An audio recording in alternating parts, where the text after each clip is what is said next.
Olá pessoal, da última semana eu passei uma atividade sobre linguagens artísticas, pedi que vocês assistissem um vídeo, né, com o professor explicando quais são essas linguagens e especificando algumas linguagens que a gente tem dentro das artes visuais, né, e eu passei e tinha duas atividadezinhas, né, como eu expliquei no material escrito, as duas atividades são de resposta pessoal. Então, o que conta é a opinião de vocês. Eu vou só fazer alguns comentários para ajudar vocês a pensarem um pouco a respeito, tá? Então, a primeira coisa é entender essa questão das linguagens artísticas, né? A gente tem várias linguagens, várias maneiras que os artistas usam para se expressar poeticamente. E entender que se expressar poeticamente é eu falar das coisas de uma maneira especial, de uma maneira única, né? E colocar a minha visão de mundo para fora. E isso eu posso fazer a partir da poesia em si, né? Da poesia escrita, eu posso fazer através do teatro, eu posso fazer isso através da dança, do cinema e etc, né? A gente vai acabar focando um pouco mais dentro de uma linguagem artística específica que é a das artes visuais, né? Então, dentro das artes visuais, muitas das linguagens, elas acabam recebendo o nome do material que é usado. Por exemplo, a pintura, porque é um suporte, né, de tela, de papel, madeira, enfim, que vai receber tinta. Eu tenho o desenho, eu tenho a performance, enfim, eu tenho uma série de possibilidades, né? Colagem, para poder trabalhar.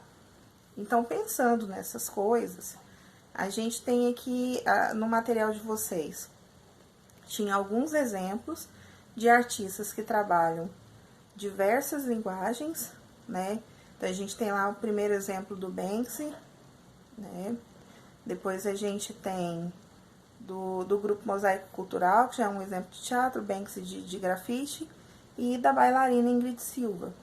E aí, aqui vem a pergunta. São muitas as linguagens da arte. Cada artista tem seu próprio jeito de ser e criar arte. Estilos, temas, elementos de linguagem são articulados e combinados para que a arte surja. As materialidades escolhidas pelos artistas também são importantes no processo de criação. Quando falo em materialidade, estou falando desses suportes.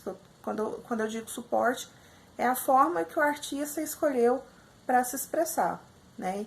Então, essa materialidade ela pode ser o meu corpo, no caso da dança, ou no caso da performance. Ela pode ser a tinta e a tela, ela pode ser a voz, no caso da música, ou o instrumento. Então, quando falo em materialidade, é nesse sentido. Então, quando diz aqui, ó, as materialidades escolhidas pelos artistas também são importantes no processo de criação, eu particularmente acredito que sim, né? É muito importante quando eu penso em dizer algo para alguém, ou quando eu penso em me expressar os meus sentimentos, que eu pense de que forma eu vou fazer isso. Então faz parte do processo de criação eu não só pensar no que eu quero dizer, mas pensar no como eu vou dizer, né? E aí vai pedir para expressar a sua opinião. Mas é claro que vocês podem discordar de mim, coloquem isso por escrito, depois quando a gente estiver junto a gente debate, tá? Na questão número 2, observando a imagem Graffiti Removal de Banksy, você percebe que há uma sobreposição de pinturas? Aí dizer se sim ou não, né? Que figuras estão no primeiro plano? Que ideias a imagem provoca em você? Então, voltando aqui na imagem, ó, eu percebo uma sobreposição de imagem sim, né?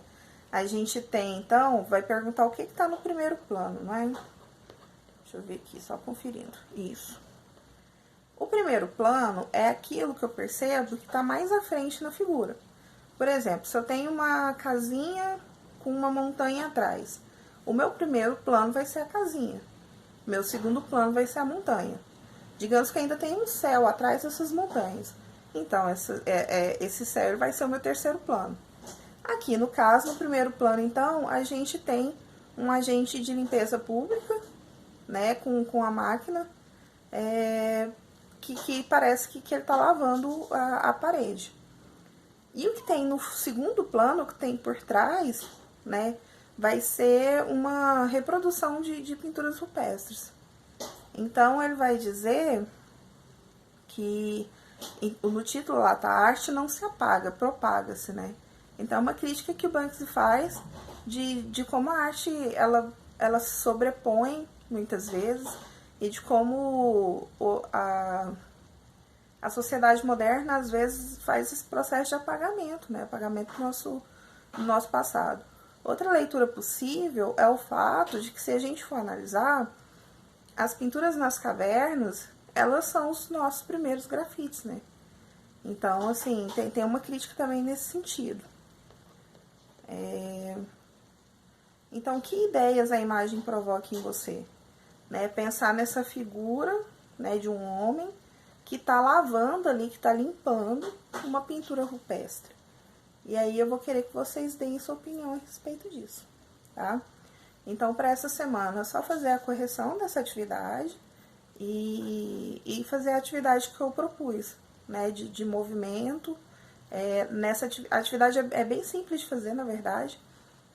Vocês vão escolher uma figura de uma pessoa, pode ser catálogo de moda, pode ser revista, pode ser jornal, pode ser uma figura, vocês podem, se tiver impressora em casa, pode procurar uma imagem na internet e imprimir, de alguém que esteja fazendo algum movimento, que tenha sido fotografado no meio de um movimento.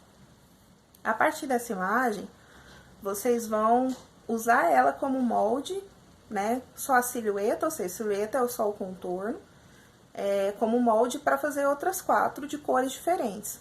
Se tiver papel colorido em casa, usa um papel de cada cor. Se não tiver o papel colorido, vocês podem recortar e depois pintar mesmo com lápis de cor cada uma, porque é importante que as cores sejam diferentes. E depois disso, vocês vão colar uma próxima da outra fazendo uma sequência. No material de vocês na lista, tem alguns exemplos de como montar esse trabalho.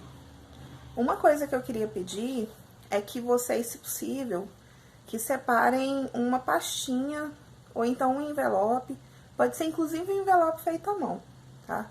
Para que vocês possam ir guardando essas atividades práticas e aí, quando retornarem às aulas presenciais, vocês colocam o nome de vocês, a turma, identifica certinho e me entrega, que aí eu vou avaliar as atividades que vocês fizeram nesse período, tá bom? Outra coisa, usem o espaço do estudo orientado, tá? Eu tô na quinta-feira, das 2 às 3 da tarde, depois das 4 às 5, e na sexta-feira, das 2 às 3 da tarde, lá aguardando para tirar dúvidas, ok? Então, bom trabalho, boa semana.